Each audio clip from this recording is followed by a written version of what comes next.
Le livre de la vie de Peter Deneuve. Chapitre 2. Suite 3. Les aspects de la vie.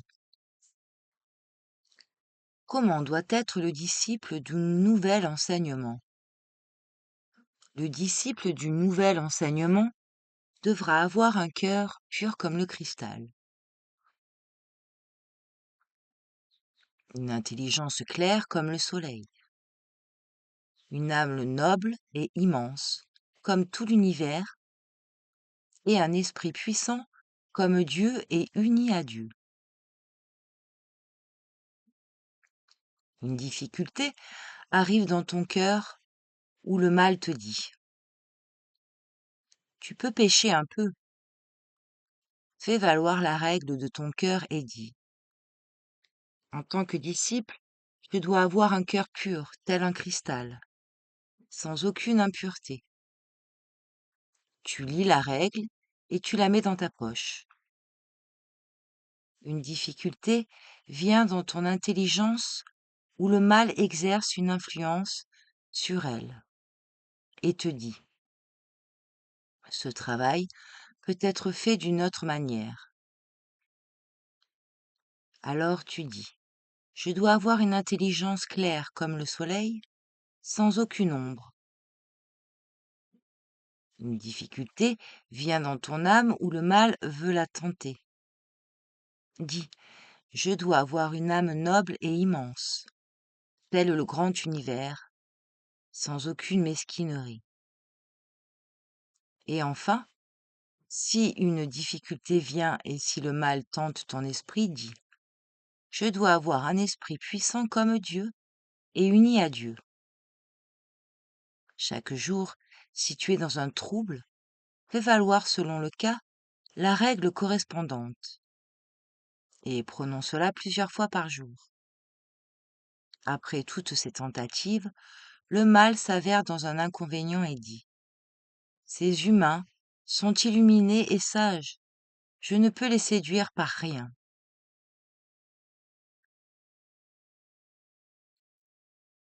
Un cœur pur, une intelligence lucide, une âme immense et infinie, et un esprit puissant. C'est donc la chaîne moyennant laquelle vous pouvez ligoter le mal pour être libre.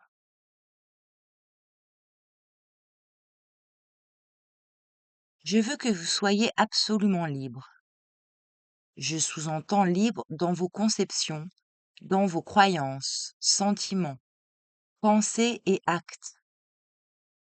Imaginez que vous ayez vécu à l'époque où Jésus était sur terre. Des gens, autour de lui, voulaient vous convaincre que c'était lui, le Christ, et le Messie attendu. D'autres vous disaient le contraire. Dans votre âme apparaît une hésitation. Vous cherchez le Christ et vous êtes gêné. Je dis: ayez confiance en votre credo intérieur, à votre conviction profonde. Ne cherchez pas le Christ par-ci, par-là. Il est en vous-même. Il est dans votre âme. Seul l'humain libre pourra trouver Dieu et avoir une seule opinion sur lui. Lorsque nous nous rencontrons, vous et moi, nous devons avoir une seule opinion l'un sur l'autre. Pourquoi? Parce que Dieu vit en nous deux. Si vous considérez les choses de cette manière-là, vous direz: ce frère est parfait parce que Dieu œuvre en lui. Dès que nous posséderons le divin, nous aurons un cœur pur, une intelligence claire et lucide, une âme immense et un esprit puissant. Tout cela, seul Dieu pourra le faire en nous.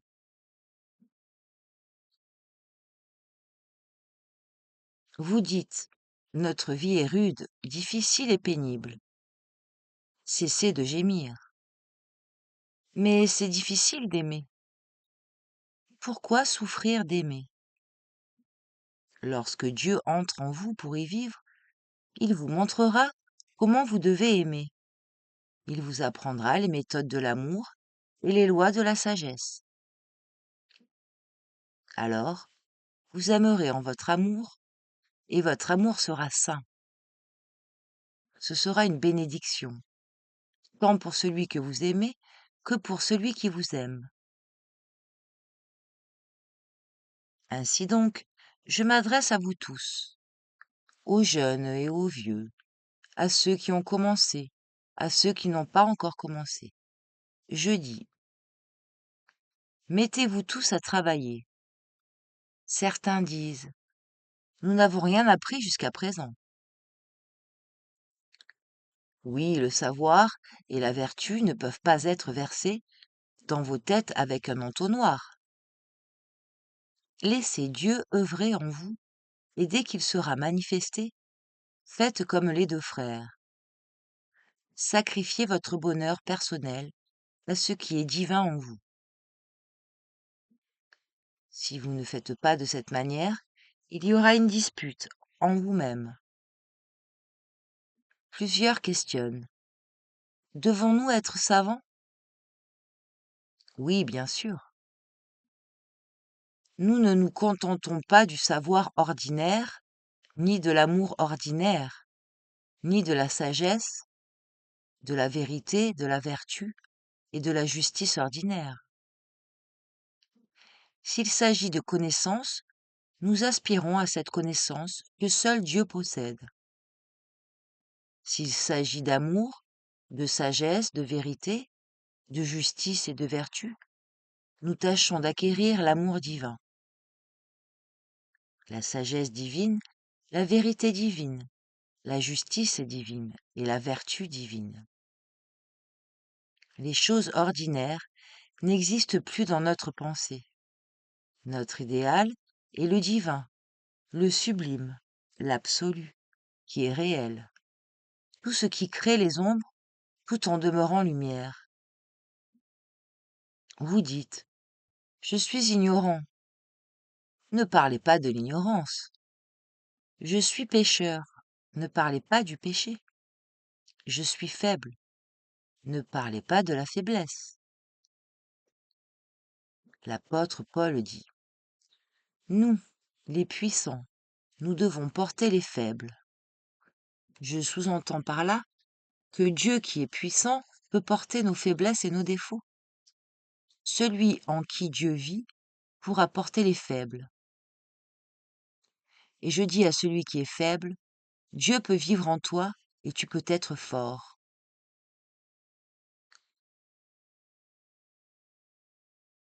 Dieu peut exister en vous tous et vous pouvez être fort.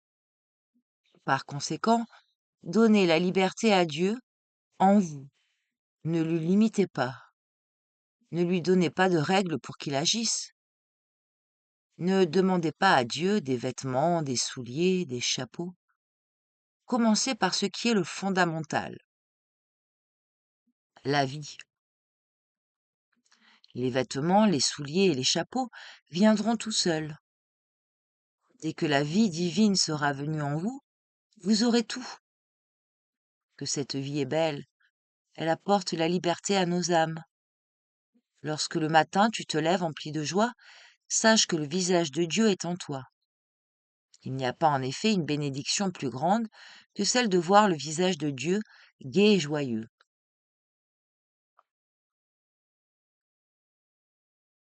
Plusieurs d'entre vous se trouvent enterrés dans la tombe, et vous criez, vous gémissez du fond. Je dis, enlevez la dalle qui couvre votre tombe, et sortez. Lorsqu'on enterra Jésus-Christ, on mit sur la tombe une grande pierre. Est-ce qu'il put tout seul enlever la pierre de sa tombe? Non. Il avait reçu 80 coups des soldats romains, et 4 grands clous dans ses mains et dans ses pieds. Un ange vint du ciel pour enlever la pierre de la tombe de Jésus-Christ. Alors il ressuscita. Aujourd'hui, vous êtes aussi si faibles, comme l'était Jésus autrefois. Vous tous, vous êtes crucifié et vous avez des clous dans vos mains et dans vos pieds. Mais entre vous et Jésus, il y a une différence essentielle. Jésus-Christ mourut et ressuscita, tandis que vous êtes crucifié, mais vous n'êtes pas encore mort. Je vous citerai un exemple pour vous expliquer mon idée. En Amérique, un prêtre parlait de la générosité. Il disait à l'assemblée qu'il écoutait que pour se sauver, on devait se sacrifier pour Dieu, c'est-à-dire sacrifier ce qui est humain au profit de ce qui est divin.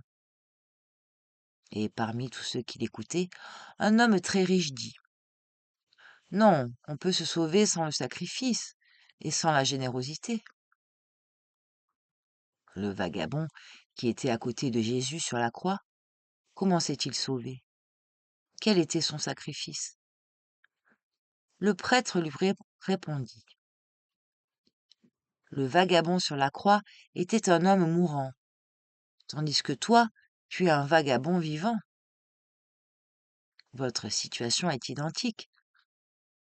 Vous êtes crucifié, mais vous n'êtes pas encore mort. Lorsque vous serez mort, ce sera un autre problème. Toute la difficulté existe tant que vous êtes sur la croix. Vous criez, vous faites du bruit. Et Jésus, encore vivant sur la croix, disait: Père, pourquoi m'as-tu laissé être la risée des gens et être insulté par tous? Dieu lui dit: Ce travail est déjà fini. Alors, mon Père, que ta volonté soit. Je remets mon esprit dans tes mains. Et Jésus, ayant rendu l'âme, on descendit son corps de la croix, on le mit dans la tombe, qu'on ferma d'une grande pierre, et on le laissa durant 3 jours.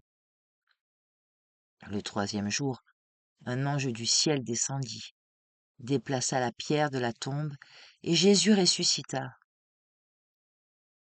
De la même façon, vous aussi vous direz sur la croix: mon Dieu, pourquoi m'as-tu laissé en butte à la risée et aux insultes du monde? Dieu dira: Tout est fini. Nicodime viendra et demandera la permission de descendre votre corps de la croix. Il vous ensevelira d'un linceul, vous mettra dans la tombe, puis les prêtres viendront pour fermer la tombe et y apposer des scellés pour que vos disciples ne viennent pas prendre votre corps. Et 3 jours plus tard, un ange du ciel viendra pour ouvrir la pierre, et vous ressusciterez. Le moment où l'on vous descendra de la croix, c'est facile. Toute la difficulté existe pendant que vous êtes vivant sur la croix. À la fin, vous devrez mourir.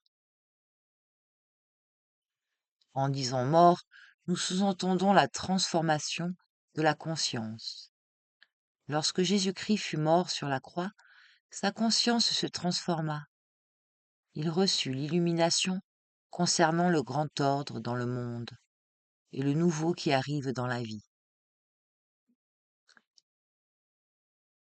Lorsque la nouvelle vie s'éveillera en vous, l'ancienne vie cédera la place à la nouvelle, et vous descendrez de la croix, mystique, des souffrances.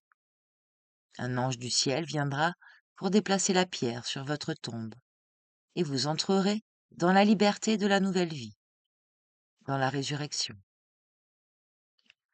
C'est uniquement de cette manière-là que Dieu entrera en vous, pour y vivre, et vous commencerez votre travail sur terre. Après la résurrection, Jésus-Christ était avec ses disciples durant 40 jours, invisible pour le monde, continuant à leur apprendre. Il est dit dans l'Évangile: Et il ouvrait leur esprit pour qu'ils comprissent les Écritures. Seul celui qui est ressuscité acquiert la vie réelle, éternelle et essentielle, la vie de l'immortalité. Maintenant, j'espère que vous avez compris tout ce que je vous ai dit. Ce sont des paroles de délivrance. Ceux d'entre vous qui ont compris mes paroles forment une sorte d'arrière-garde divine d'harmonie et d'unité. Unité dans les pensées, unité dans les sentiments, et unité des actes et des aspirations dans tous les sens. Nous sommes pour la vie sublime, qui se manifeste dans tous les sens, dans la vie physique, dans la vie spirituelle et dans la vie divine, en tant que partie de l'organisme uni, divin. Soyez détenteurs de cette unité. C'est en cela que réside l'enseignement divin, que vous devez appliquer chaque jour. Si vous l'appliquez, vous n'aurez besoin d'aucune autre philosophie et d'aucun autre enseignement. Et après l'avoir appliqué et essayé, il faut que chacun de vous explique aux autres humains comment il a trouvé cette voie.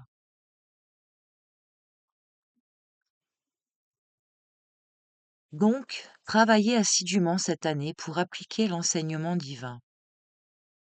J'appelle cette année divine une année de purification. L'année passée était l'année de l'amour. Après la naissance de son enfant, la mère se met à le laver, à le nettoyer, à le purifier, car il est petit et ne peut pas se laver tout seul. Dans l'avenir, il peut devenir génie, mais lorsqu'il est bébé, sa mère le lave plusieurs fois par jour. De la même façon, il faut laver, nettoyer et purifier les personnes âgées pour que le divin en elles soit fortifié. Être lavé et purifié pour les humains les plus âgés est aussi indispensable que pour les petits-enfants. Dès que le divin sera fortifié en vous et aura pris le dessus sur l'élément humain, vous deviendrez fort et vous aurez une vie élevée et idéale. En attendant cette période, il faut que vous vous purifiez constamment. Tous les humains ont des défauts.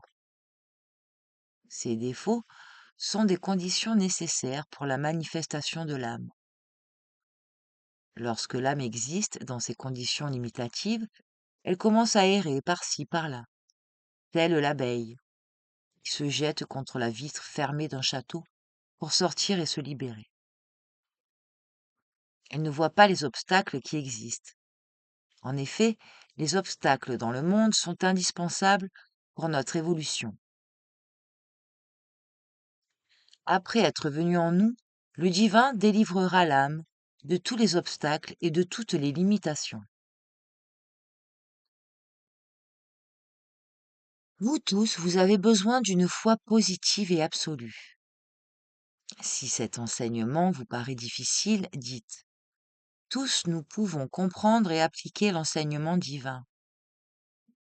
Mais notre foi est faible. Pas un mot de cela. Votre foi n'est pas faible. Devons-nous quitter le monde pour servir Dieu? Non, vous vivrez dans le monde. Chacun devra accomplir sa tâche et résoudre son problème là où il se trouve. Par quelle méthode? Par les méthodes de l'enseignement divin. Vous connaissez bien ce que les méthodes anciennes ont apporté aux humains. Les humains du passé ont vécu dans les forêts. Ils ont servi Dieu, même dans des monastères, et se sont inclinés devant Dieu, dans des églises. Mais leurs tâches ne sont pas encore accomplies, et leurs problèmes non résolus à nos jours. Maintenant, ce qu'il faut, c'est servir Dieu suivant la liberté intérieure. Il faut que chacun écoute en son fort intérieur, et il y trouvera les moyens réels de servir Dieu. Après s'être éveillé en l'humain, le divin le libérera. Je vous donnerai l'exemple d'un voleur américain, qu'on avait arrêté et mis en prison pour plusieurs vols et crimes. On ligota ses mains et ses pieds avec des cordes et on le laissa sur un lit, en étant sûr qu'il ne serait plus dangereux. Le policier qui devait le surveiller vint un soir dans la chambre avec une bougie, et, pressé de ressortir, il oublia la bougie. Le voleur étant tout seul dans la chambre, regarda la bougie et cria. Il y a une seule manière de me sauver. Il leva ses pieds vers la flamme pour faire brûler la corde, et il vit ses pieds libres. Puis il fit brûler la corde qui liait ses mains, et n'ayant plus de corde, ses conditions limitatives, il ouvrit la fenêtre et s'évada. Si le mal dans le monde a ligoté vos mains et vos pieds avec des cordes, mais si Dieu a laissé une bougie dans votre chambre, devez-vous demander ce que vous devrez faire? Brûle la corde. Mais est-ce permis? Oui, c'est permis. Le mal avait-il une permission pour te ligoter? Chacun de son plein gré peut mettre la corde dans la flamme de la bougie pour la faire brûler et pour se délivrer. Est-ce par la fenêtre ou par la porte que je peux sortir? Par la fenêtre. Si la fenêtre est fermée, sors par la cheminée. Sors par là où tu peux passer. Tu n'auras besoin d'aucune autre philosophie. Chacun devra acquérir tout seul la liberté de son âme. C'est tout un processus. Lors de la conquête de sa liberté, l'humain se rééduquera tout seul. Il s'élèvera et croîtra. Il arrivera à la morale sublime de la vie, lorsque le mal ne sera plus jamais à même de ligoter ses mains et ses pieds avec des cordes. C'est la seule manière pour que la nouvelle vie entre dans le monde et pour que vous réalisiez tout ce à quoi l'âme et l'esprit aspirent. C'est ainsi que nous serons fidèles et agréables à Dieu, et Dieu sera fidèle et agréable à nous-mêmes. C'est de cette façon que nous pourrons nous réjouir de Dieu et qu'il pourra se réjouir de nous. Quand tout cela se réalisera-t-il? Lorsque Dieu viendra vivre en nous. Si je vous pose la question, voulez-vous donner une place à Dieu en vous? Cela signifiera que je n'ai pas confiance en vous. J'espère que vous ferez tout cela parce que je vous dis la vérité sublime. Je vous transmets mon expérience. C'est de cette manière-là que j'ai acquis ma liberté.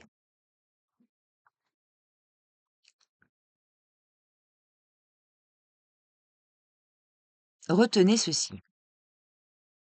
J'ai une seule opinion sur Dieu. Tout ce que Dieu fait en moi est bon. Et Dieu n'a qu'une opinion sur moi. Tout ce que je fais pour Dieu est bon et juste. Jésus-Christ dit, mon Père vit en moi et je vis en lui. Je dis, c'est la voie pour acquérir la liberté spirituelle intérieure et réaliser tous les bienfaits dans le monde. Il n'y a pas d'autre voie. Si ce n'est pas aujourd'hui, ce sera demain ou bien plus tard. Mais c'est la seule voie. Adressez-vous à qui que ce soit. S'il connaît la vérité, il vous dira la même chose.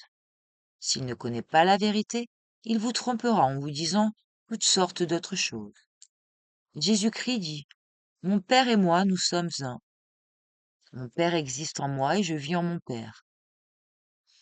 Dieu œuvre en moi et je travaille en lui. Je veux que vous soyez libres, car ce n'est qu'à ce moment-là que vous pourrez manifester et développer vos dons et vos talents. Alors, l'amour, la sagesse, la vérité, la justice et la vertu que vous manifestez seront à leur place. Si vous appliquez cet enseignement, vous serez éveillé et joyeux, alerte et gai. Vous serez profond, telle la mer et tel le ciel. Ce dont vous avez besoin maintenant, c'est de la profondeur. Et ayant acquis cette manière de vivre, quelles que soient les souffrances qui vous arriveront, il faut que dans vos esprits règne l'idée que Dieu est en vous et que vous êtes en lui. Si vous réfléchissez et pensez de cette façon, il vous descendra de la croix où vous êtes crucifié.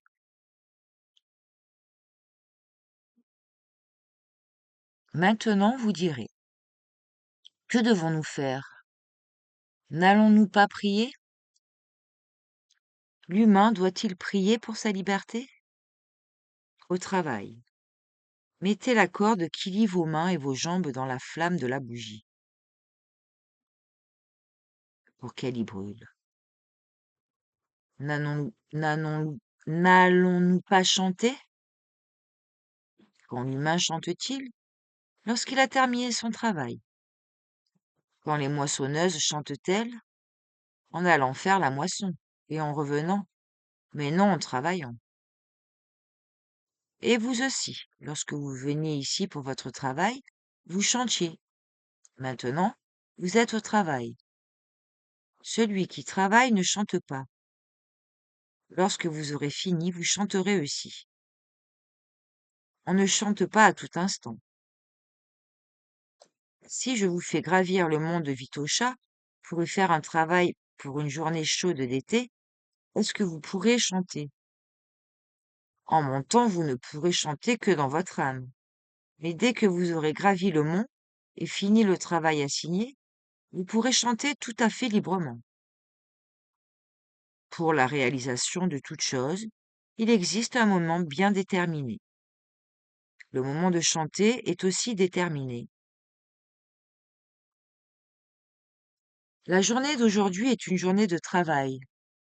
C'est le premier jour de votre conscience. Le premier jour pour le travail divin.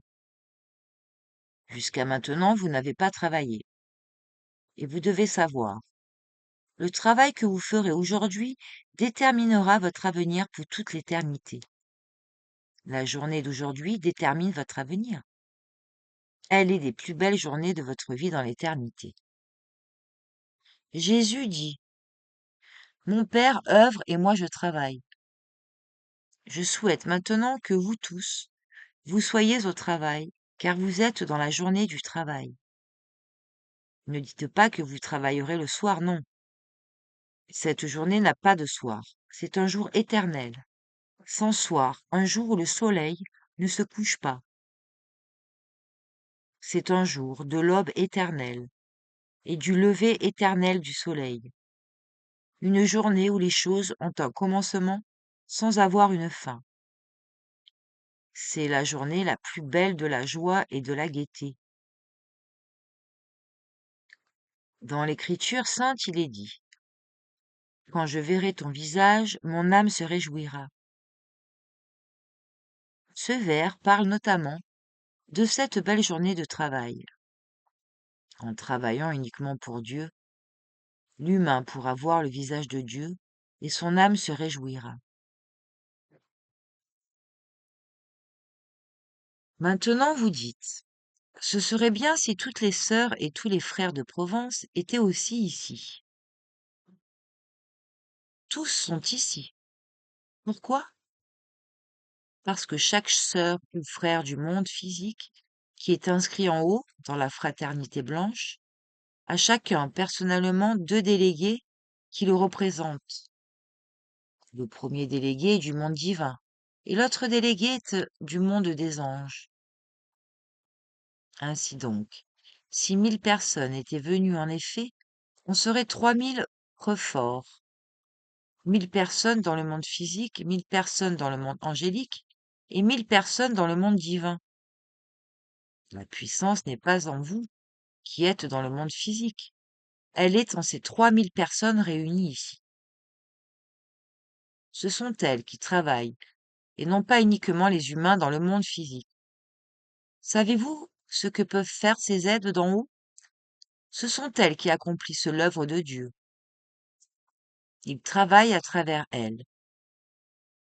Ainsi donc, sans chant, sans prière, sans baiser la main, tout le monde au travail, d'en haut, on suivra qui se prépare au travail et qui a déjà commencé à travailler.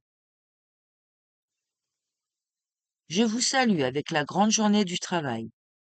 Soyez, vous tous, des héros et des collaborateurs dans le travail divin, dans l'œuvre de Dieu.